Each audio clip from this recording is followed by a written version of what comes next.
And the leverage is fairly weak. So what I'm going to do is just make this basically solid. And then lift. So this is where it's getting all the power in. It's a like explosion in. Yeah. Okay, coming from here, that's nice. Yeah. Okay, I had that. Okay, that's fair enough.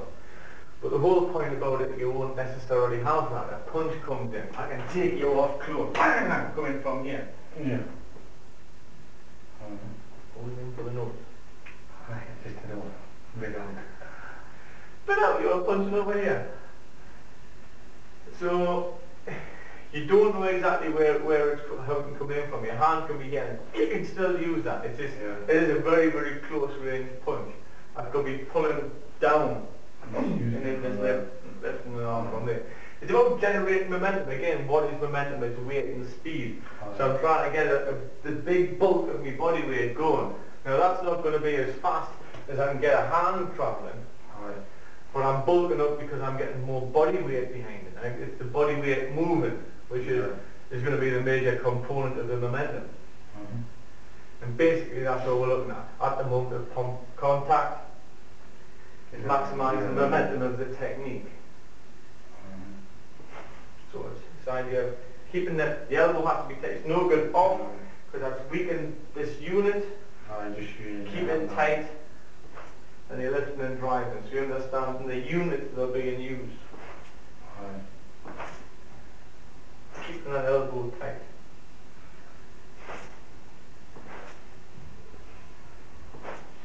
So it's once your elbow has come to the side of the body, then you tense. Once your elbow has come into the side of the body, then you're lifting. That's when you're putting your energy in.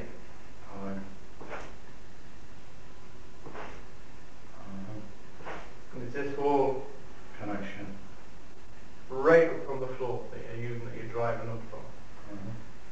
That's okay, switch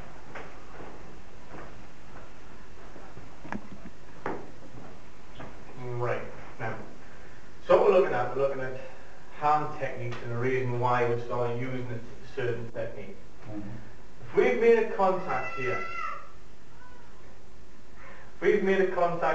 now, depends upon the energy that I've got.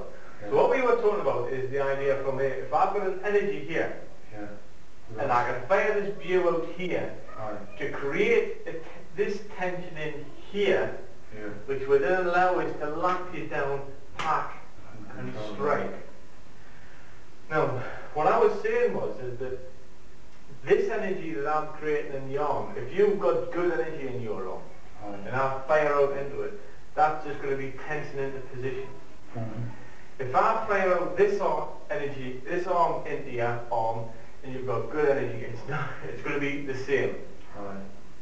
There's going to be very little difference. So I might as well be taking it here. The only time I'd be using the view underneath would be is if this hand's coming, if this energy is coming, if you're reacting to my energy going across this way. Doesn't have to be that exaggerated. Just a fraction. Just a fraction. This will allow us to come to this. If you then have the reactions to go to that, to cover it, then I can use that. It's not that the technique itself doesn't work, it's just that it's looking to do something extra. If you're doing that, when you could have just gone that. Concentrating. You're waiting for another reaction. You're trying to create something rather than respond to what's there. You don't know what's going to happen. You don't know what's going to be waiting. Because the other hand might be coming up. You may decide to start a lap and punch as I'm coming out underneath. And you've got to be aware of changes immediately. So what we're looking at is immediate changes. And if I'm doing this, I should be going into there anyway. You shouldn't be leaving your hand out. You shouldn't be crossing over unless you're doing it for a reason. I can put that hand there because if you try to then, what can you do? You could drop down and I can step in. I could be trying to do that. I could be trying to be a smart house. Allowing you to do that. By giving that, but I'm being aware of that. It's not a lost situation to have your hands crossed over. It's a bit like if you lap, I can give you that. Again, it's the same thing. I can give you both arms because I can change around it. I said when we're doing Tjwc, which you cross over, pull down, or just step in. It's not a strong, it's not a weak position. Or you can try to come in and I just change it. I'll open the line up, but I'm in a weak position according to most people. A weak position. I'm in a weak position. Afraid not.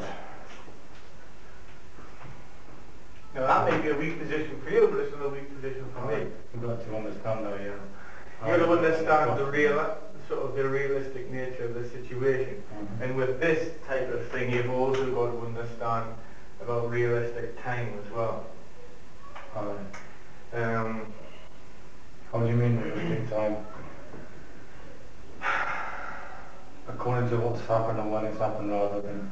No, what we've just done, punch comes in. 1, 2, 3, 4. I can go to there, right? So I've got from here, punches come in, 1, 2, 3, 4 hits in the space of that time.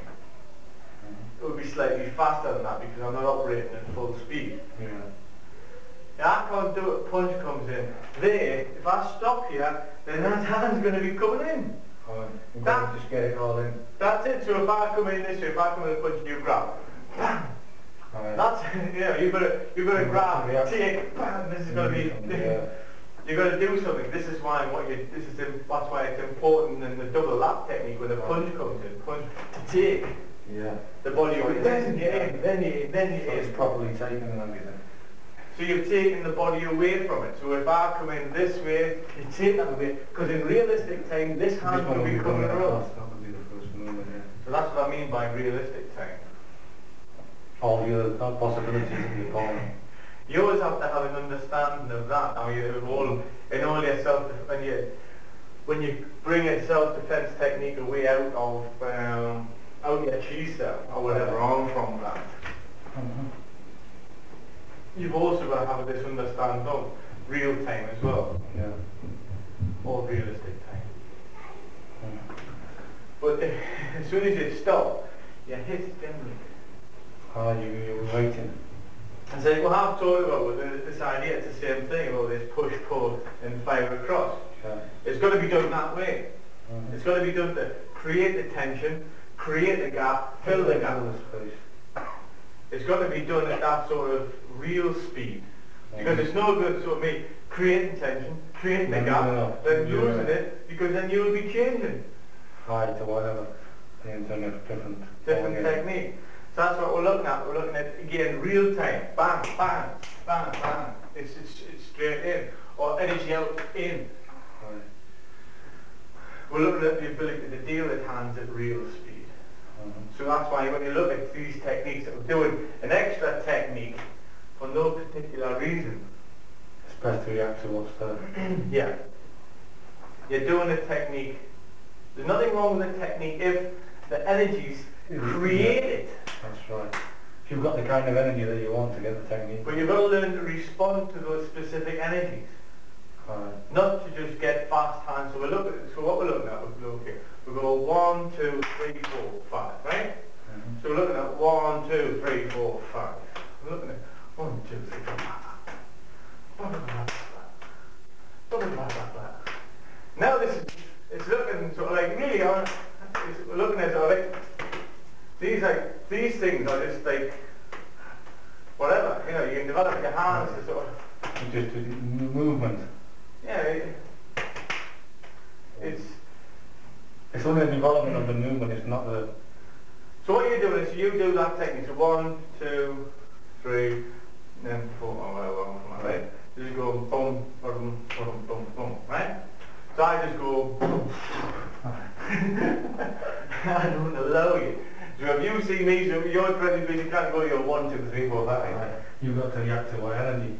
If it changes, you just change to what's happening. So it's real situation and an understanding of the reality of a situation, an understanding of real time. So really, if I've got that kind of energy now, I just move one out. Go around it, So it's all change. Again, that's what your Tjwc should be giving you. This idea of reacting to the situation, to a change in position and a change in energy and a change of situation. and a respondent to that.